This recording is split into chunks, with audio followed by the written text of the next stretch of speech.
So this idea that like all these negative reactions are happening to men, I have to question how they're approaching. Obviously, if you approach with respect and you take rejection like a champ, there's not going to be a bad outcome. I can almost guarantee it.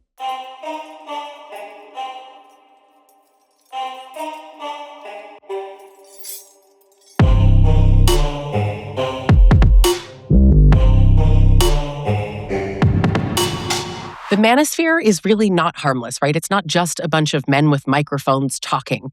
They're talking about dating, they're talking about relationships, but they're actually teaching men actively how to harm women. I hear constantly from women, they don't understand, like, what are these guys all go to the same university? How do they all know these tactics? And the truth is, the Manosphere has given permission. It's not that it created abusive men, but I think that it's maybe made it a little bit more acceptable, right? We're repackaging abuse and we're calling it something else. I think a lot of these men very proudly call themselves red pill and understand that they're sort of in the Manosphere. But I think there are plenty that wouldn't identify with that language, but that are still following content like this and still, in my opinion, red pilled. And so I want to introduce my guest, Rafael Gomez, and I want you to actually tell us a little bit about you. I've seen you all over Instagram, but tell us about you and your content and what your mission is. Sure. Thanks, Lisa. My name is Rafael Gomez. I'm the host of Women on Men, which is a podcast where I interview women about dating and get their perspective on dating men specifically. I started that channel because I was also coming across red pill content and seeing what these creators were doing. And often they were interviewing women and they were berating them or, basically shaming them for their preferences and shaming them for how women are in their mind. And they say things like, you can either understand women or respect them, but not both. And those are the kinds of things that come out of their mouth. And so when I was seeing that and I saw the men who were in the comments basically championing their message, I decided to do counter content. So I decided I was also going to interview women, but I was going to just let them speak about their experiences and also add my color from a man who's dated a lot and has a successful marriage. And I said, I think I have a unique perspective to speak on these topics. And so I wanted to get involved and try to intercept as many guys from getting into red pill and pull as many of them out as I can. Oh, I think it's so necessary. I have clients that are like, oh my God, my husband's been red pilled, or he talks like Joe Rogan, or he listens to Fresh and Fit, and I'm like, right? This is brutal how normalized this is all becoming. I want to walk through some tactics that undoubtedly you see being taught, and I'm watching women experience these things in their relationships, not just in dating, right? But in their actual long-term relationships, and wondering if they're crazy, right? These women are just absolutely wondering, like, why does this bother me? Some of the things are really subtle, and I'm going to absolutely start with one of the ones that just irks me to my core, which is negging. That one just drives me bananas. This is like calibrated criticism, but they don't quite see it. What do you see being taught? Are they using that word, or are they just describing the framework? What do you see? Yeah, negging actually is quite an old term in the red pill. So the red pill started with Rollo Tomassi's book, The Rational Male, which was like 20 years ago. But then there was an off-branch called Pickup Artists, which I'm sure you're familiar with Pickup Artists in some degree. There used to be a show on VH1.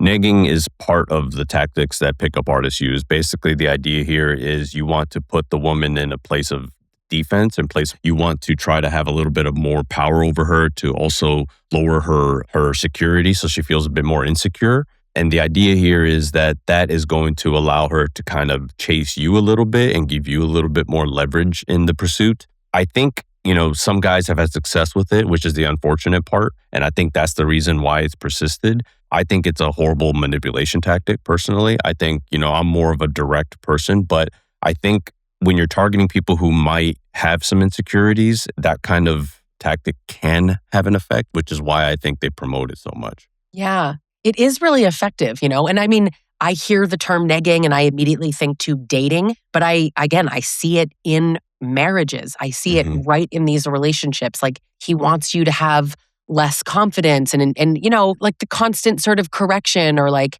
I love that you feel comfortable wearing that dress despite your weight. Good for you. Yeah, these guys like to basically treat relationships like a power struggle. They want you to always try to fight for the upper hand, because if you give the woman too much power, you're not really a man, or she's going to make all the decisions. And so they really try to enforce the sort of dominance, the sort of, the man needs to be the one making most of the decisions. And you don't ever want her to feel secure, because if she feels secure, she's not going to respect you. And so you have to keep her on her toes is basically the thinking here. And like a man who has many options is more desirable than a man who has none.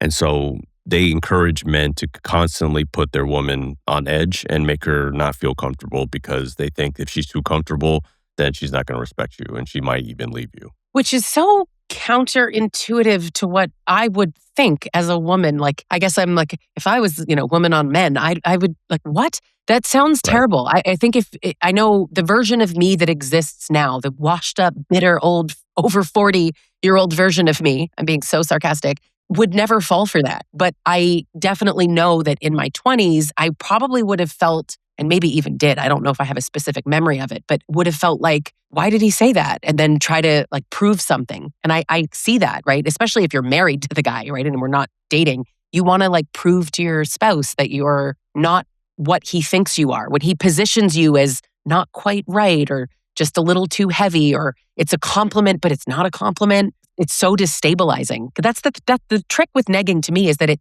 doesn't sound like an insult all the time. Right. Yeah, it can come off as teasing, it can come off as somewhat playful, but the idea here is to play on the insecurities and to keep picking at that scab as much as you can, because I think if you do that, then again, you feel like you have more power. She feels like she needs to prove, like you said, prove something to you, or she feels like she needs to earn your love in some way. And I think this does work with the more insecure somebody is, especially, your partner, the more insecure they are, the more it'll work. And that really does come, I think, with youth, as you said. I think when you're young, you don't know any better. You're just trying to find your way in the world. There's a guy you like and he's treating you like this. And you're like, well, I want him to like me. So I'm going to, try to earn his adoration. But I do think as women mature, they realize that those things are toxic. They realize what they actually want out of a relationship. And I think that's something that these red pill manosphere guys get frustrated with. That's why they always encourage these guys to date younger. They don't ever want them to date anyone in their late 20s to early 30s and later, because they try to make it sound like they're past the wall, which that's a whole other discussion.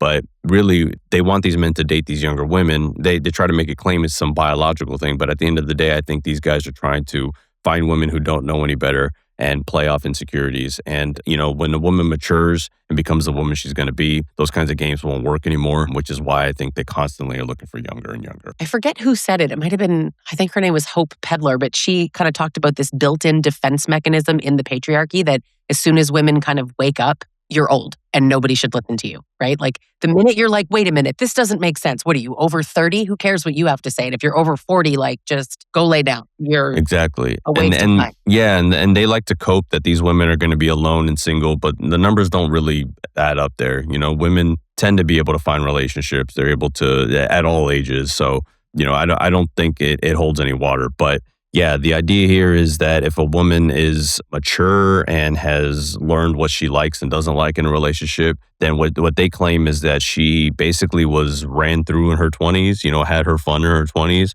and then she settled with some beta guy in her later years because he, puts up with her crap, as they say. And it's like, no, it's just two people who are mature who decided what they want out of life, and they decided that this is the kind of family they want to make or the kind of house they want to make. So yeah, that's why they try to go for, and women who are insecure, women who don't know any better, they often can be taken advantage of by guys like this for sure. Yeah. It's why women need to be hearing these things, right? At any age. Like I would argue even especially younger women. Yeah. I see this kind of like pitting younger women against older women. You don't want to be like one of those old washed up, bitter women. And you try so hard to not be like that woman that they're making fun of, you're going in the reverse. You're actually feeding right into the manosphere and the toxic masculinity of like getting your approval from a man. My take, again, as an older woman, my take is like nothing has less value than the opinion of some red pill man. Why does it matter? No, I mean, these guys they're pretty lost in their ideology. I think a lot of it comes from their own insecurity. It also comes from what's called masculine discrepancy stress, which is something that I've recently learned about. Basically, the red pill and a lot of these manosphere type of content creators are basically telling men, you're not a man if you're not doing this. If your woman doesn't listen to you, you're not a man. If she isn't submissive to you, you're not a man. If she talks back to you in any way or does anything, has her own opinion, you're not a man. And so what happens is it's called masculine discrepancy stress, where men they feel there's a gap between how they're supposed to be and how they actually are. And so that stress is created and it creates this insecurity in a man. And so they start to overcompensate by doing a lot of these things in the relationship. As you mentioned, these people who are maybe in a happy relationship and suddenly the man's kind of changed a little bit. And it's because he's hearing these messages that make them feel like, oh, my marriage is a sham, or I'm this beta male in my marriage and I must do something to get my woman in line. And so that's where the switch happens, where the guy tries to exert some sort of control and completely changes how he even sees the world because he doesn't want to be viewed as less than. He doesn't want to be viewed as a beta male. And so he's constantly trying to prove himself by basically trying to get power over his partner. Do you think they ever think about the psychological impact? Is that too deep a question? Do you know what I mean? It's Do too they deep. ever think, what's the effect on the woman long term? Or they just don't care? It's too deep because I think a lot of the things that the Red Pill Manosphere content doesn't do is focus on mental health. They actually kind of make fun of mental health. They think, you're a pansy if you go to therapy, or if you talk about your emotions in any way, that is the quickest way to become a feminine man. And so they discourage all of this stuff. So I don't think they're thinking about, the effect of the woman. I think that at the end of the day, they just want to feel as much of a man as possible. And then they're completely surprised when their partner doesn't want to be in the relationship anymore. It's like, well, what's going on? I feel like I'm doing everything I'm supposed to do. And it's like, because you were told what you were supposed to do instead of just doing what you were supposed to do. Yeah. Well, it's actually one of the things I find so great about your content is men will say, the 666 thing, right? Have to be this. And meanwhile, women are like, so we don't care about those things. And studies show that. And I see this, and you must see this even more, of men just being like, yeah, but women lie. Yeah. Why would women lie about what they themselves want? To what advantage would I be claiming that? That makes no sense at all. Yeah, I think they're using their own anecdotal experiences and using that as kind of the way they see the entire world. Because I constantly am fighting these narratives with data. Up to 60% of men in their lifetime will be married. The majority of men are in relationships. These guys aren't 6 foot. They're not, making six figures. They're not six packs. The majority, they say, don't listen to what women say, watch what they do. And I'm constantly saying, well, I do watch what they do, and they marry normal guys. The normal average guy is married. And if you actually get off the internet and go outside and look at people in public spaces, you'll see the most normal people in marriages and relationships. But because they're so online, they don't believe it. So they're only seeing these really good-looking guys having success with women, or they see the opposite, which is women who are very, materialistic and superficial, who are saying things like, well, that's all I want. I only want the 6 foot guy in finance, that kind of thing. And they hear this stuff, even though most of the content we're seeing online is created by about 10% of the total US population. So it's a very small percentage of people making content. But whenever it colors your entire worldview, that's how you start to see the world. And it's like, well, obviously these women want these good looking guys. And then the other cope to that is, even if I give them the data and say, look, the majority of men can't be in relationships, and here's the proof. They often say, well, that's not who the women actually want. The women don't actually want these guys. They're just settling for these guys, which is something that to me almost sounds like projection in some ways, because it's like, you must really think 6 foot guys who are six, that you must think they're really attractive, because women are picking these other guys, and you're saying that they don't want those guys. They want their college frat guy they have this idea of this college frat Chad that all the married women are actually still lusting over, instead of the partner that they actually, settle down with. And so they basically try to cope in that way by saying, well, those guys are just that, there's a concept in Red Pill, which is alpha fucks, beta bucks, which is basically like the alphas will have sex and the betas will pay for women to be in relationships with them. And that's their kind of worldview of how women, when they're young and they're trying to figure out their world and try to figure out that they don't know what they want, and they're having sex, for the first time, they're being, adults with full agency to do what they want. And then they think that is the way the woman wants to be. But then whenever she marries somebody later on in life, the average age I think women get married is around 30. When they start to get married, they're actually picking someone who's more of a beta, someone who's just going to pay their bills, and someone who's going to, raise the kids and be cheated on. And she's constantly going to be lusting after this other guy. And it's pure fantasy. And I tell these guys this, often these guys will say this stuff to me. And I'll say, do you think your mom picked your dad because he was just some beta guy? And often they kind of pull back and they're like, well, no, I think, it's like, okay, so when you look at your own relationships, the people in your life, it doesn't really fit. They have this idea of this lustful woman and this, handsome Chad, and that's all that what life is to them. And they don't really look at the people in their life, and they don't look at like their aunts and their uncles and the people that are in relationships, their sisters. I even had guys say like, they're in a relationship, and I say, does your girlfriend see you as some kind of beta male? And he's like, oh, no, not at all. And it's like, okay, that's convenient that you're the exception and your mom's the exception and your parents are the exception, but every other woman in the world fits this model in your eyes. So a lot of it is just fantasy and cope, unfortunately. Yeah. Sounds like they're right there, so close to the point, but oof, yeah, not quite. Yeah, they don't realize that, like, when you're young, you make stupid decisions. Some of the stuff I was doing when I was 20, that's not the stuff I'm going to be doing as a 40-year-old man, because I've matured. I've realized what it is I want out of life. I think a lot of women and men realize what they value out of a relationship. Some women maybe, or some men, when they're young, it's looks, it's money, it's whatever, and that's all you know. But then as you start to date these people, you realize, man, I don't like being around this person, and I don't like talking to this person, and we don't align on values. I don't like the way they treat me, and I have respect for myself. I've learned how to respect myself, and now I'm going to pick a partner that I actually want to spend my time with. And they view that as less than a woman who just desires you sexually constantly. And so they think that if a woman's not desiring you constantly, then she's settling. Like, and that it's like they only think in terms of sex. And I think because a lot of these guys are sexless, which is why I think they're constantly framing the world as just, sex, basically. Yeah, you're so right about the projection. I deal with so many women who are married to or in long-term relationships with men that sort of turn out like this. But I think what's so interesting, and I wish that these men could really understand, is that these women that I deal with absolutely love these men in the beginning when these men are wooing them. And even if it's negging, and even if they're playing all these manipulation games and we don't see it in the beginning because it seems nice, it's like when the switch happens. And it's never just a clean switch. He goes from nice to bad, right? We know abusive relationships are like, they're super nice, and then something small, but it's explainable, and then back to nice, and then it's sort of, you get conditioned. Once you're at that stage where it's just all bad, more often than not, women are attached to the cycle of all the chemicals going through their body, all the highs and lows, possibly trauma bonded to these men, but it's not love anymore. But you loved the first version. It kind of proves we like the nicer, genuinely nicer, not nice, fake nice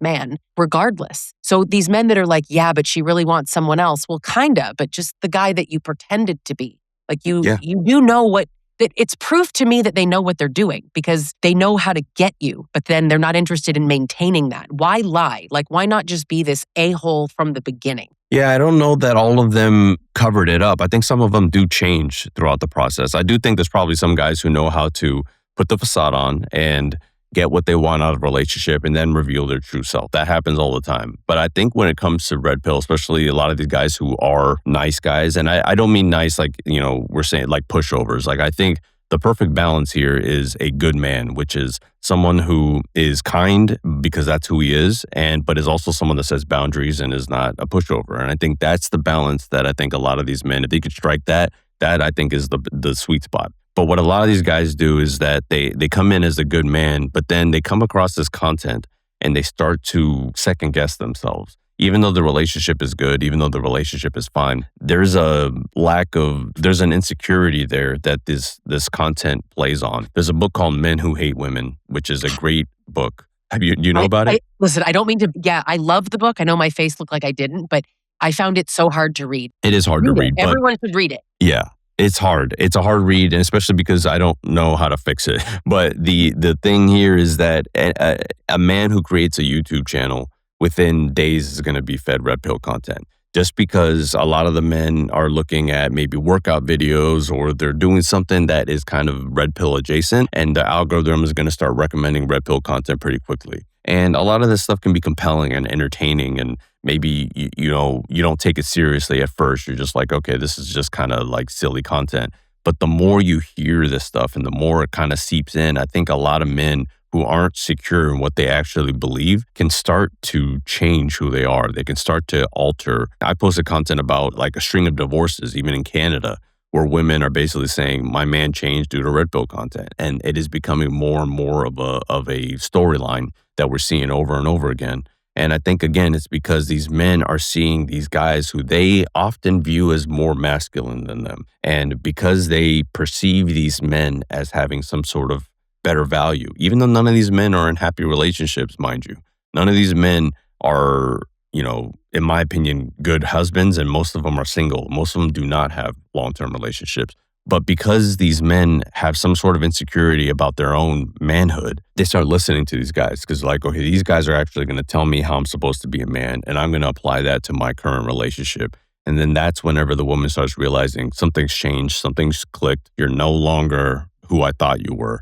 And I interview lots of women who have gone through this. Lots of women join my lives and tell me this kind of stuff. So it is more and more of a common thing. And, again, I do think it comes from an insecure place, because I think if you're already happy in a relationship, why would you change something so drastically? Either you're already unhappy, which I don't think these guys typically are, or maybe they are, I don't know. But either you're already unhappy or you're just that insecure that you feel like you have to do something to prove your manliness, which I tell the guys I talk to, the manliest thing you can do is not let another man tell you how to be a man. Like, that's, to me, the most manliest thing. It's like, I don't care. No one can emasculate me. Like, I can do whatever I choose, and I can be as masculine as I want to feel. Like, no, if I went out today and started doing ballet, no one's going to tell me I'm less of a man. But if you allow men to tell you you're less of a man for that, then you can be emasculated. And I think that is a choice you're allowing people to make for you. I love that take. And I so agree with you. Emasculation. Like, no one can take it if you are just a man. You don't need, and I always find it odd too how much they seek the male validation. You want to be in relationships with women and have sex with women, and all you care about is what men think. Exactly. It's strange to me. It's bizarre. Yes. Yeah. Now, another tactic that I see, and I don't know how well this works, I guess it does work early in dating, but I see it again in these long-term relationships, withdrawal as control, right? Like stonewalling, silence, ghosting. Again, in relationships might be like ignoring you for 3 days, or you might live with the person and they're still being awful. But they are trying to maintain power, knowing that silence crushes you. That actually didn't work on me, because silence was wonderful in my relationship. I lived for silence. It was the relentlessly coming at me that made me crazy. But I have so many clients that are like, oh my God. And it makes you chase him because he's withdrawn. So now you're seeking that connection. You're trying to pull. And I think a lot of people go like, well, avoidant and anxious attachment. And it's like, no, it's abuse. It's not just an attachment. Yeah, I think playing games and dating is something that has become more and more of a thing. I think ever since online dating, really took off, there's games to play. And, again, in terms of what I consider a man, take my opinion with a grain of salt, but I think going after what you want is the manliest thing you can do. Like saying, I like you, I would like to see you. When are you free, or are you free this weekend, or whatever, and not playing games. Playing games has never worked for my relationships. I've always been somebody who says it how I feel, and I believe in being polarizing. I believe in, if I'm going to, say something like I like to be monogamous, and that's going to put somebody off, then that person's not for me anyway.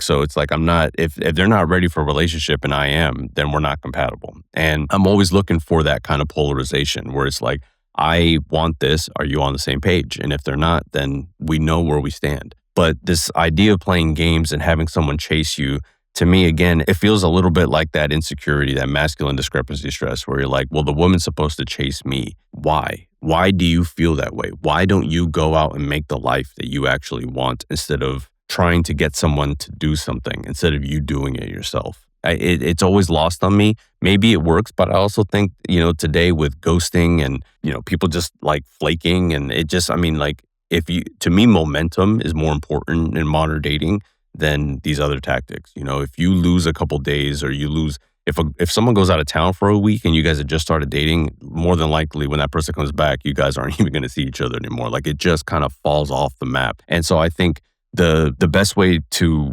maintain a relationship today is be consistent and go after what you're looking for, and don't lose momentum. But I think a lot of people play these games because they feel like, again, they need to have some sort of power in their relationship, which to me is more insecure than anything. Yeah, I do. You're so right. Like, in an abusive dynamic, I say this ad nauseum, but it's power and control, right? Most people who are aware of abusive relationships, abusive people, although we are talking about abusive men here, are generally seeking power and control and dominance. And the way that they do that is through all this patriarchal stuff and misogyny and all of these tactics that we're talking about. It creates a power imbalance. And that is so harmful to relationships. And I hear a lot of women say that their husbands or boyfriends say that, I'm the man, so I'm supposed to be a leader and I'm supposed to be in charge and I'm supposed to make the decisions and I'm supposed to. What is this? Like, you're supposed to treat your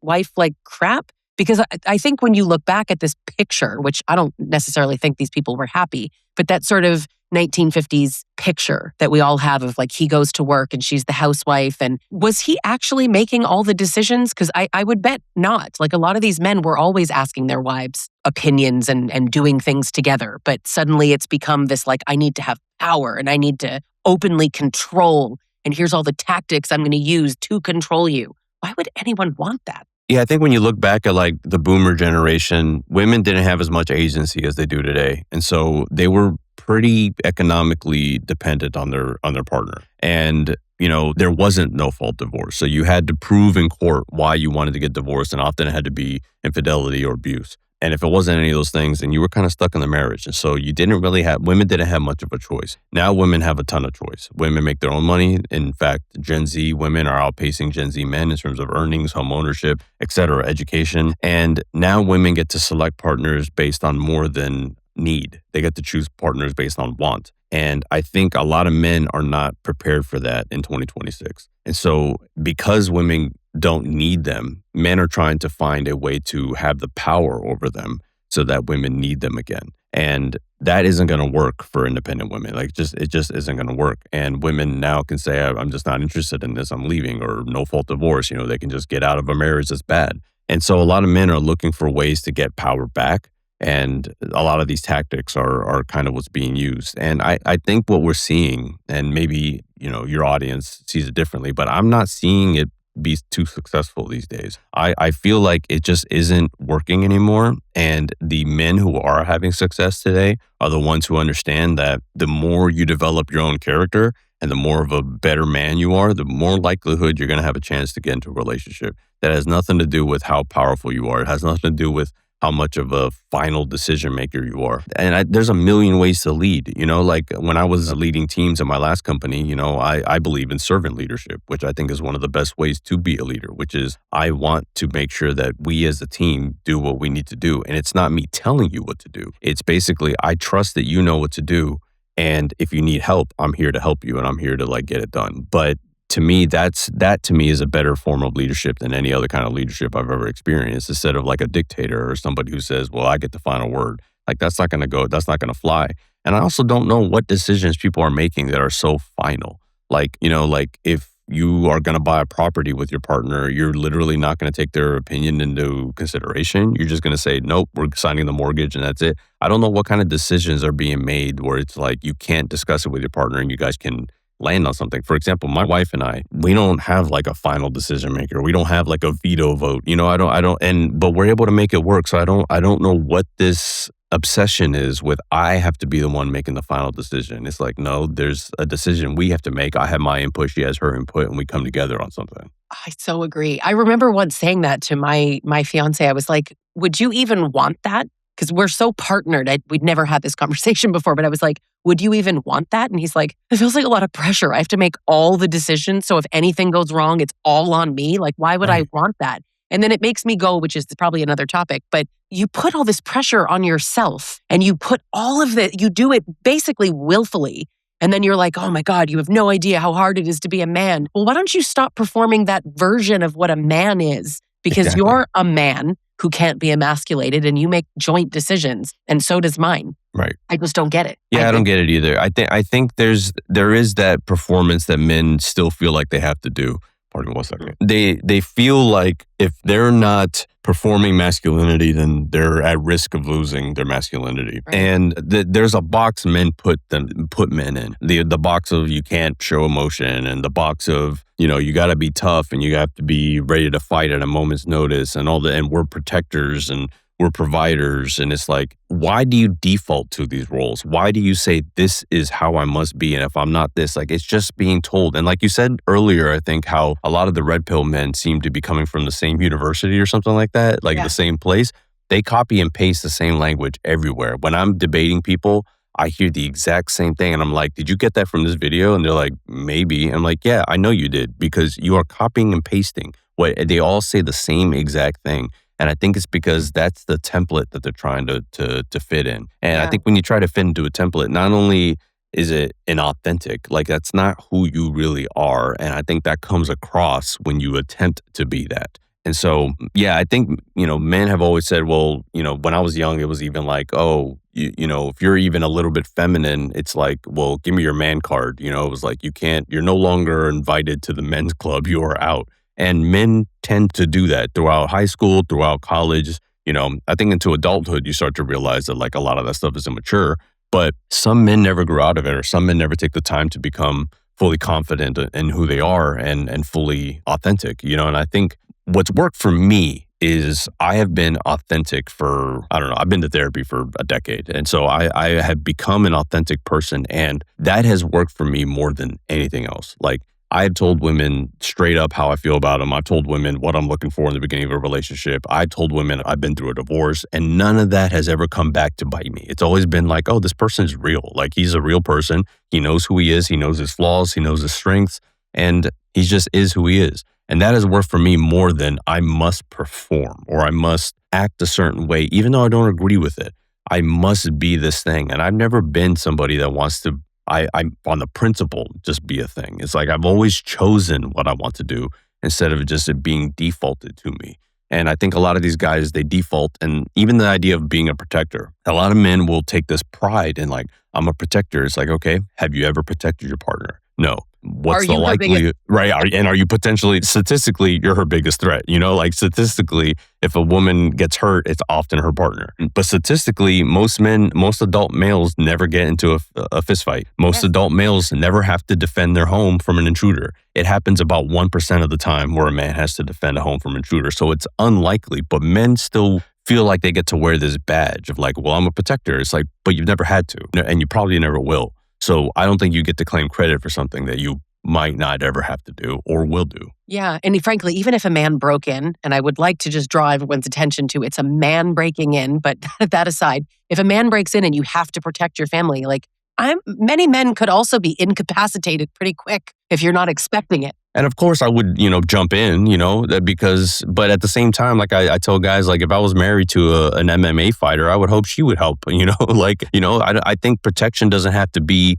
one. I think protection is like, I think my wife would jump in if I was in trouble, like, and vice versa. Like, I think that's what a partnership is. Yeah. Like I'm not going to be under the bed when he's being attacked. You know what I mean? Right. Like that's crazy. Right. It's just wild, all of the ways that it's so justified to this group of men. You've been talking a lot about insecurity, and I find it so interesting because I believe that there are plenty of abusive men that can be insecure, but I want people to really know, because this is a fact, not my opinion, that insecurity doesn't cause abusiveness. I know that there's a relationship and there's a lot of nuance, and we're not going to get into all of it, but deep down, yeah, they can feel small, sure. But I don't think that's the blanket statement of what kind of explains all of this negging and withdrawal and all the things that they're doing. I think that a lot of them just honestly want power, and that the patriarchy conditions men to be so fucking entitled to everything. They're entitled to women, entitled to money, entitled to all of these things. And when they don't get it, they feel wronged. Like it's so justified to treat women this way. They believe that they're just dishing out what women deserve. So it's not even just like they're insecure. I understand I know what you're saying. Can be. It's just not the cause. Because if they were just insecure, you could learn to be more secure. You could go to therapy. You could learn something. I think that this has so much to do with the belief systems and what that sort of core fear driving a lot of this manosphere crap is a loss of control. They want that so badly. Yeah, I think you're onto something for sure. I think a lot of the men who have changed mid-relationship, to me, that's normally insecurity. But I think guys who come into that's just who they are. then yeah, there's probably a likelihood that it's not insecurity, it's a need for power. And like you said, men have always felt like the world was theirs and they were always going to get with women and women were always going to be subservient. And that was always going to be the case. And obviously, as the world changed, a lot of these men still feel entitled to that. And as the world continues to move to more egalitarian systems, I think these men are going to get more and more frustrated. And I think, when I talk about the insecurity, I think because when I think of the most heinous acts that have been done in the name of the Manosphere, it's like things like Elliot Rodger, who murdered people at UC Santa Barbara. He murdered women and he murdered men who were having success with women. And his manifesto was basically like, I feel like women ignore me, I'm invisible, and I hate that these Chads get all these women, and so they had to go too. And he spelled it out for everybody what it is that drove him to this.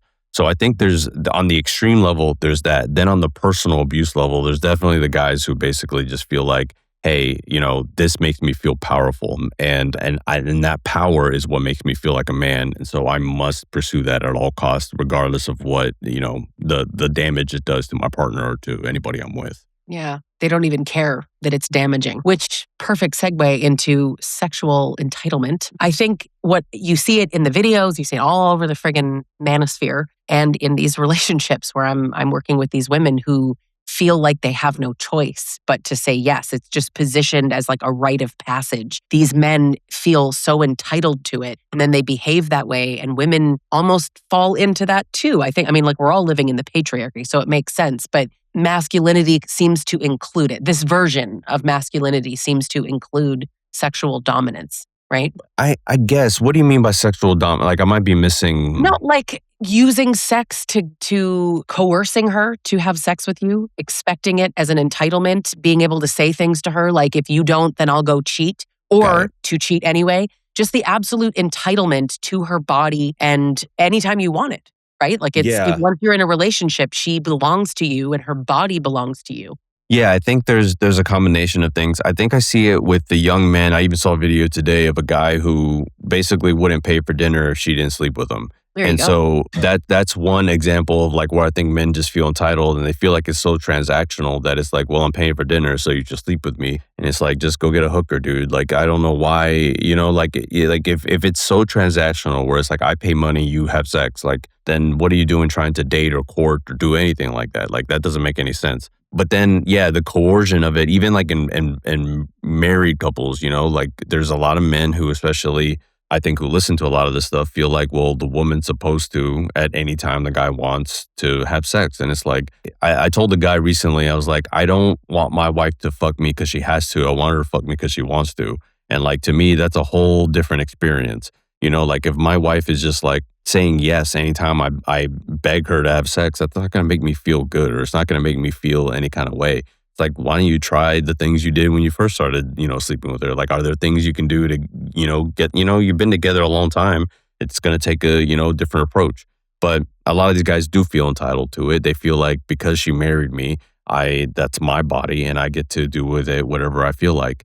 And to me, that's just a horrible way to see your partner. Like, it's just like that. You don't see them as a human being, in my opinion. Yeah, they're no longer a human. They're just a whole. And I that's not any kind of relationship I would ever want, somebody to be in, including my own family. So yeah, it's just, there is an entitlement of like, I'm owed sex. And as a man, I'm supposed to get it one way or another. And, if it's in a relationship, it can be, coercion. If it's singleness, it could be transactional. There's so many different ways that men are trying to go about it. And the younger generation is actually having sex less than previous generations. And I do wonder if it feels like the younger generation is almost going back a little bit more conservative when it comes to sex, which is fascinating because I feel like millennials, we laid the groundwork for people to have, I think, a bit more promiscuity, but they're kind of pushing back against that. And, I think we're seeing men struggle, and I think we're seeing women be more picky about that. I love that women have the ability to be more picky. I think where, to your point, the problem once you marry a man like this, and I think when we were talking earlier about them being nice in the beginning, you're having lots of sex. And then you shift into, you treat her like garbage, and you're using all of these tactics on her and being manipulative and awful. she doesn't want to have sex with you anymore. And then you're like, hey, I've lost something that I used to have and it's mine and I'm entitled to it. Why aren't you giving it to me? And when I talk about sexual coercion online, which I have to admit, I hate talking about it because it brings out the worst kind of men in my comment section, like traumatizing comments. But almost all of them are like, well, he pays the bills, blah, blah, blah. On what planet are we all living in the same year? It is currently 2026 at the time of recording this. I don't understand what man actually thinks that women are not working and that a huge percentage of women, albeit not the majority, are out earning their husbands.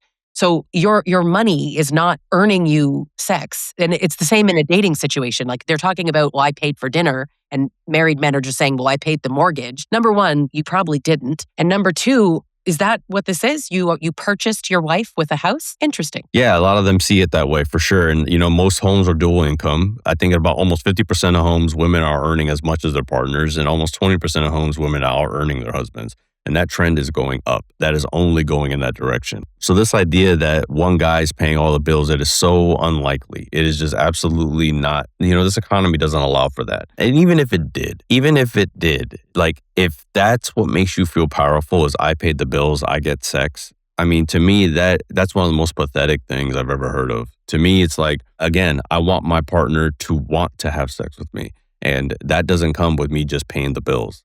That comes with me being the kind of person I am, being the kind of partner that I am, and being in the kind of relationship I am. There are a million ways to be attractive, and I don't think paying the bills isn't like even tops the list of what turns a woman on. So to me, it's like just such a bizarre mindset. And I think guys who say, well, he's paying the bills, I think those are people who don't have relationships and have never had a modern relationship, because where are you even getting that from? Like, where are you even, like, maybe your parents' generation did that, maybe. I know my dad worked most of the time. Yeah. But, again, I just, this entitlement to your partner, but I guess they don't even see him as partner, because even guys in the manosphere, if they hear me say partner, they immediately jump on me. It's like, what do you mean partner? It's like, well, she's my partner. It's like, was she your wife? It's like, sure, that's also a title, but I see her as like a partner in life. I see her as somebody that we're doing this together, and I take her into consideration in just about anything I do. And just because she's my wife doesn't mean she owes me anything. Like I think in a relationship that's successful, you're constantly earning each other's love and earning each other's respect. It doesn't just come by default, just because you obviously have that dedication to each other. But that entitlement to me is I don't know. I don't know where that comes from. I feel like everything in life you have to earn. There's like, if you feel like you're owed a job, I've heard guys say things like, to go through all this process, I got to like pay for dinners. I got to talk to her. I got to make her laugh. I got to go through all this just so I can have sex. It's like, Jesus, dude, like, is that how you see the world? Like, and do you think that jobs are just going to hand you the job without you filling out an application or like submitting your resume or going through interviews? Like all of that stuff's the same thing. So if you're not entitled to your career and your job, then why do you feel like you're entitled to a whole other human being? Yeah. Everything good in life might take some effort to really get it and earn it. I think a lot of men feel like they have this big gotcha moment as well in my comment sections that are like, well, if he has to earn it, then so does she. And I'm like, yes, yeah, Evan, that's correct. Mutual. Good job. Yeah, understand. To the point. But they expect me to say like, no, men have to earn it. Women don't have to earn it. Everybody has to earn each other. Exactly. But I do, I'm a feminist. I have a shred of traditional sense in like, I think that men should pursue women early on. But I also, as a feminist, say, if that's not what a woman wants or a man wants, by all means, it's just, exactly. I know I would want to be pursued. And that's what I tell men. It's like, look, like, yeah, in an egalitarian society, women will be approaching us just as much as we approach them. Yes, ideally, that's how it would work. However, if that's not how it works, are you just going to sit on the sidelines, or are you going to try to get the life you want? And I can tell you that being assertive and being, going up to someone in a brave manner is more attractive than not. So it's like, if it's going to increase your chances of finding a partner, why wouldn't you do it instead of just complaining about it online, which is what a lot of these guys do. They're just like, well, women can talk to us. It's like, okay, go to the bar, sit there and wait for a woman to talk to you. And if it doesn't happen, you're stuck there. Nothing's going to happen. But if you see somebody you want to talk to, go talk to them. And you might come out that bar with a phone number. Like, it's a totally different evening for you if you go after what you want. But they want to make a point to stand on principle instead of like, okay, great, either you can be sad. I'm going to go talk to women. Like, that's what I'm going to decide to do. And of course, I always encourage women who go on my lives, like, what should I do? I was like, I believe anybody should shoot their shot. If you see somebody, if you're a woman and you like somebody, go talk to them. Like, there's no harm in doing that. But I do caveat, as long as you can still be attracted to them after you're the one making the pursuit. Because if you're the one making the pursuit and like you lose attraction because they're not doing it, then maybe it's not going to work for you to do that. But if you're totally fine with it, go for it. Like, shoot your shot. Anybody should shoot their shot. Yeah. I wish more men would, but I know, and this is probably, again, a whole other topic, but I know men are like, you can't even approach women anymore. They're going to scream harassment or abuse. And it's like, That you just can't win. No, yeah. And that's just not true either. You know, I interview lots of women on the street. I'm harassing them, you know, when they have headphones in, when they're, you know, and I always get decent reactions. And, you know, my mother-in-law is typically filming. So she normally has like a cell phone. You know, it's not like I don't have lights or anything. It's just me with a, you know, small mic. And, you know, the women are always very receptive. And I always ask them, would you rather meet a guy in a dating life or a dating app or real life? And they all say real life. And I'm like, do guys talk to you? Most of them say no. And I'm like, would you like them to? It's just like, yeah. So this idea that like all these negative reactions are happening to men, I have to question how they're approaching. You know, obviously, if you approach with respect and you take rejection like a champ, there's not going to be a bad outcome. I can almost guarantee it. Yeah.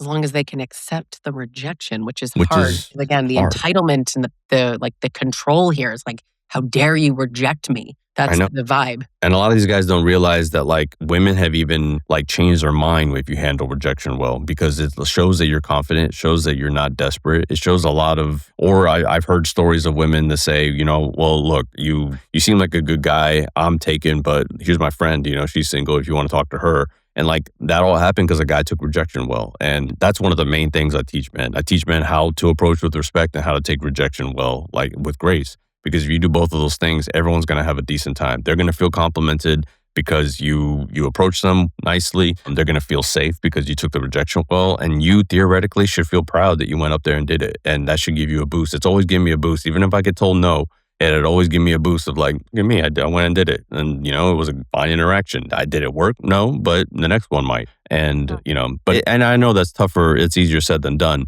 But that's what I try to teach men. My main thing about dating is giving men confidence is basically what I'm trying to teach men, because they have, like a lot of these men, especially the guys who fall for red pill, they are absolutely lacking confidence and they're looking for it anywhere they can. Yeah. It's heartbreaking, truly. I know, like as a person who gets called a misant every day, it's so ironic to me because I actually think so highly of men. I think men are so capable and so able to be emotional and good, truly kind men. I know that it exists. I have a father, a brother, a son, a fiance, like it's everywhere around me. But I see so much crap online, and I certainly have been in my own share of abusive relationships, and I help women out of these abusive relationships. I feel like you and I are doing the right kind of work.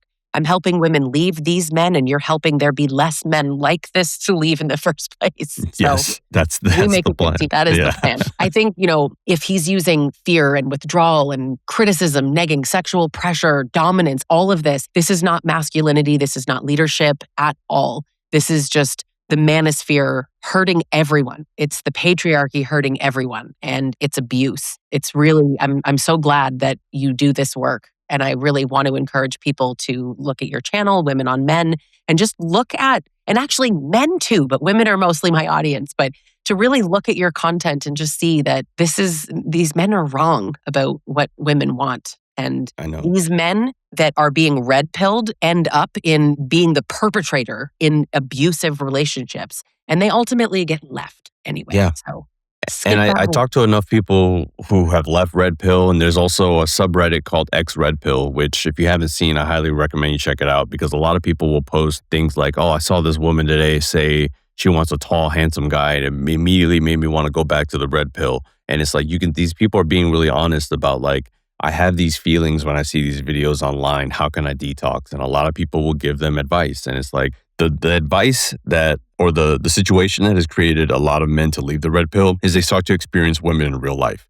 They start to talk to women. They start to talk to their cousins. They start to just engage with women in real life. And they realize all the stuff they were hearing about women through the red pill and the manosphere just isn't true. And so that was a lot of guys' first wake-up calls. They realized, oh, okay, maybe what I'm hearing online isn't true. This woman was very nice to me when I was emotional, or this woman did this, which they all tell me that won't happen, But then when they see it for themselves, then they start to say, maybe this stuff isn't true. And so that's what a lot of these stories are. And I always talk to these guys about like the people they're listening to. Again, most of these people are miserable. Most of these people do not have happy relationships. And I don't understand taking advice from people who do not have the life that you want. So if you're listening to somebody for financial advice and they don't really have, a lot of finances, then why are you listening to them? It's the same thing with these guys who are giving you relationship advice and yet have never really been in a relationship. So it's a grift more than anything. Yep. But it's a convincing one to a lot of men who don't know any better. Yeah, it's so unfortunate. Thank you so much for being here. I really appreciate your time and your perspective. No, thank you. I appreciate it.